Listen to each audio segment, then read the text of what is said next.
Assalamualaikum warahmatullahi wabarakatuh. Kami di sini dari kelompok ILD dengan anggota Faren Aditya Swastama, Muhammad Novel Fazil Ramadan, Muhammad Rafi Septiandi, dan Nafira Sandiaska Putra akan mempresentasikan proyek progres mata kuliah interaksi manusia komputer.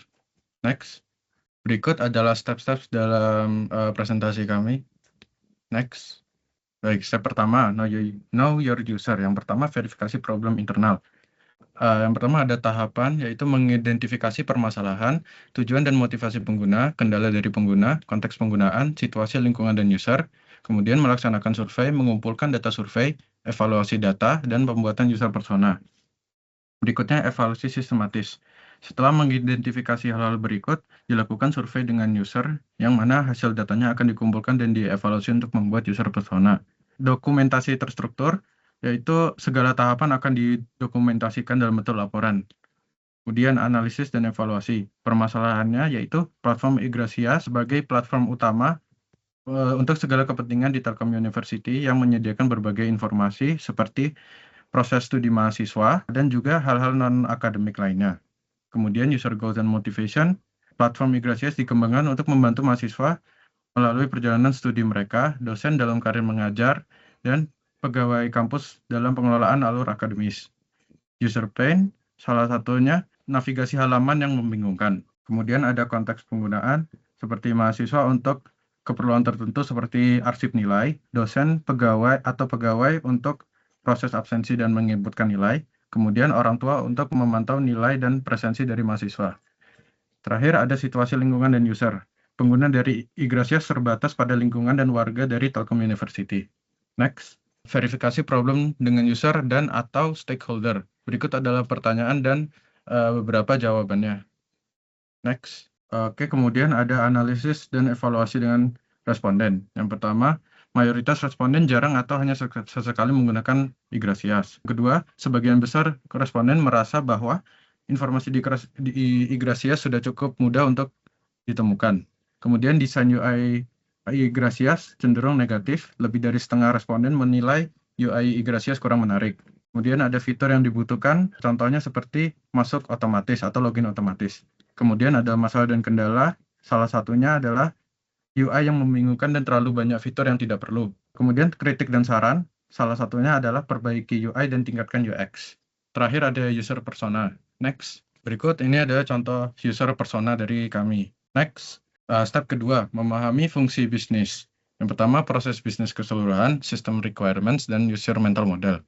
Jadi proses bisnis keseluruhan meliputi proses bisnis dengan goals melihat berita, section account, dispensasi, nilai, pembayaran, presensi, registrasi, survei, dan TAK.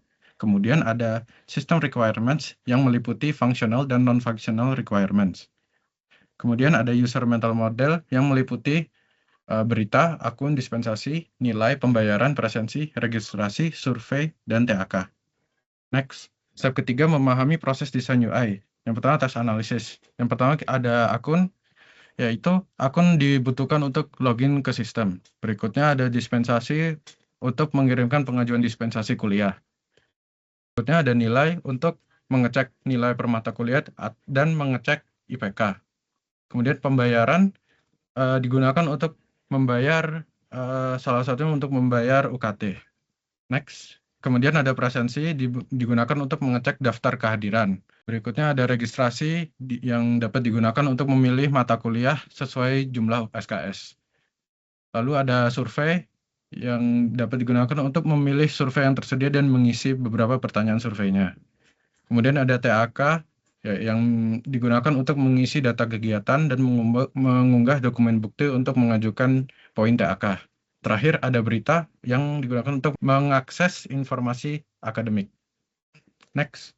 Berikut adalah contoh untuk konseptual modelnya. Kemudian ada standar desain yang meliputi profil akun, search bar, dashboard, karusel berita, pengaturan, notifikasi, layout berita, logout, bahasa, pengurangan section dashboard, dan white space. Next. Oke, selanjutnya adalah step 4, yaitu membangun menu sistem dan skema navigasi. Nah, pertama di sini ada page account. Nah, page account ini merupakan primary window, di mana kita hanya bisa mengunggah foto profil, dan user hanya bisa melihat data pribadi atau data perkuliahan tanpa bisa mengubahnya. Untuk mengunggah foto profil, user menekan icon pensil dan kemudian akan muncul pop-up yang berupa secondary account untuk mengunggah file berupa foto. Selanjutnya di sini ada page home dan berita.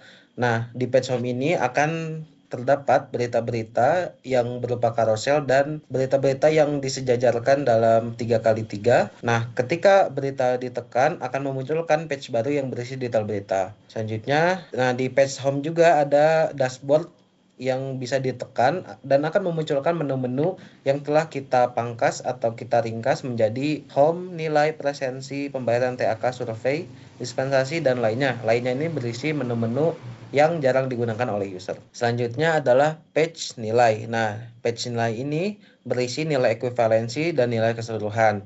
Nah, untuk setiap nilai kita bisa lihat detailnya dengan cara menekan tombol. Ketika ditekan akan memunculkan nilai. Misalkan ini di sini ada nilai keseluruhan akan memunculkan nilai yang dari matkul-matkul yang telah kita ambil.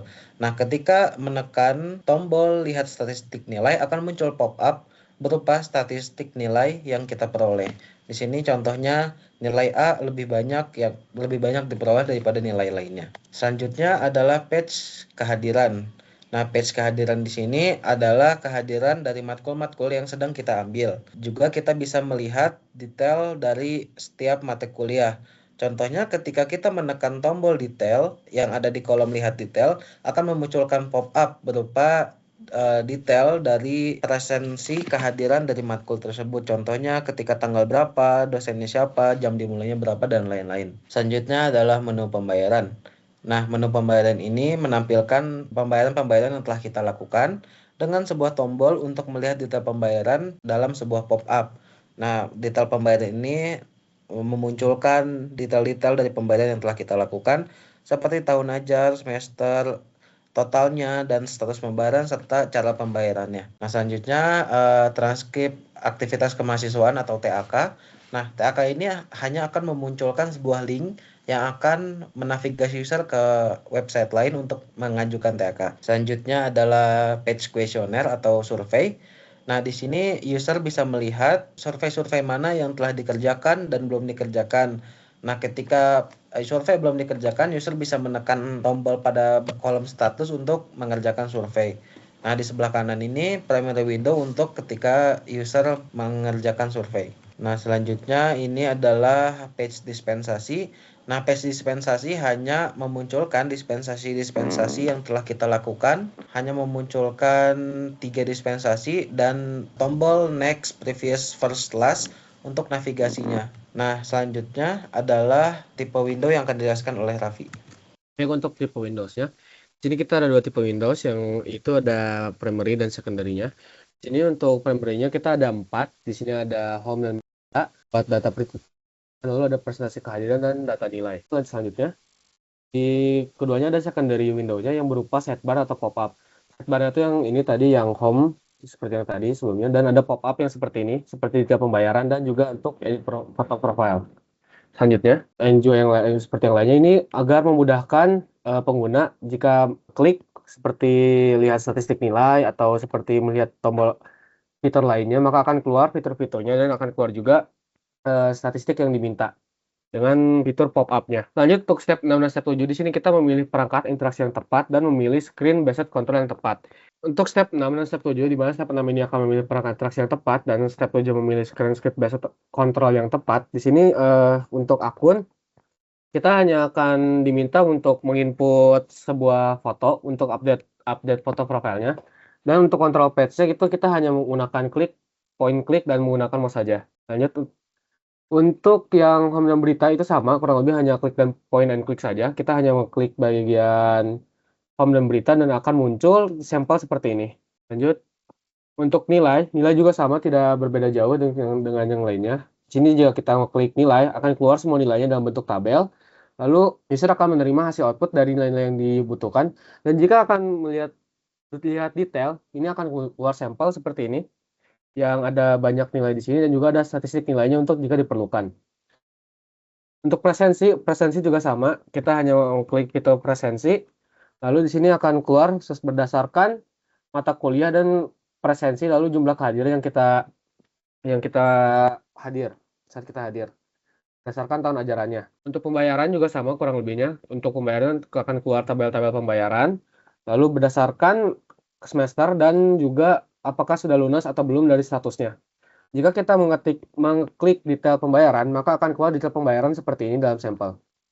Lanjut, untuk transkrip TAK, untuk TAK itu kurang lebih kita hanya untuk meminta user untuk mengklik link eksternal karena ini akan dilempar ke web lainnya.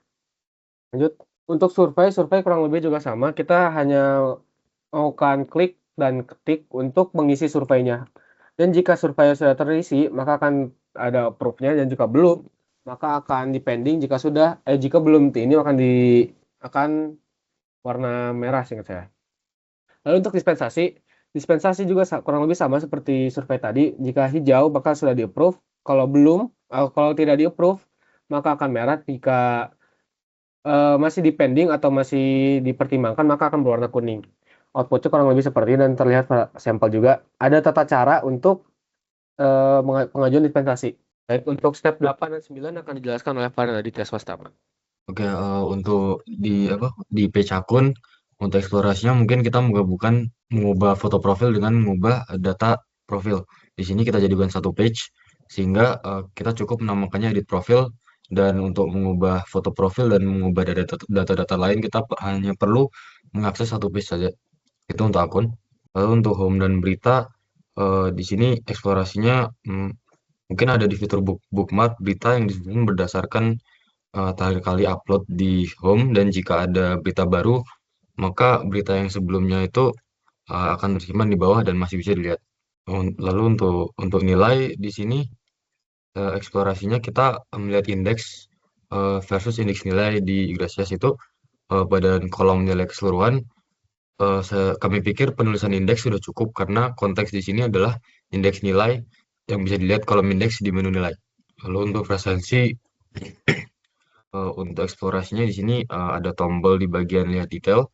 Itu bisa diganti dengan tombol detail untuk mempermudah user memahami maksud dari kolom lihat detail. Lalu untuk pembayaran, eksplorasinya ini adalah di detail pembayaran dengan lihat rincian pembayaran di Yggdrasil itu sudah lebih straightforward melihat detail pembayaran dan akan memunculkan pop-up detail pembayaran. Lalu untuk transfer aktivitas kemahasiswaan juga lebih simpel. Untuk eksplorasi alternatifnya mungkin adalah link situs eksternal yang bisa dikunjungi. Lanjut lagi. Lalu untuk survei eksplorasinya itu ada di icon checklist dan play versus tombol status pengerjaan. Jika di Yggdrasil kita ada tombol checklist dan play yang bukan hanya berfungsi sebagai informasi saja tapi juga tombol, dan itu agak membingungkan. Jadi kita pisah di sini. Untuk status kita jadikan sendiri, dan tombol action yang akan mulai kuesioner kita jadikan sendiri juga di kolom lain. Lanjut.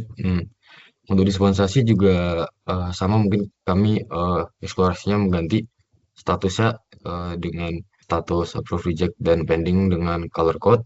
Baik, itu saja dari kelompok kami. Jika ada salah kata mohon dimaafkan. Terima kasih atas kesempatannya.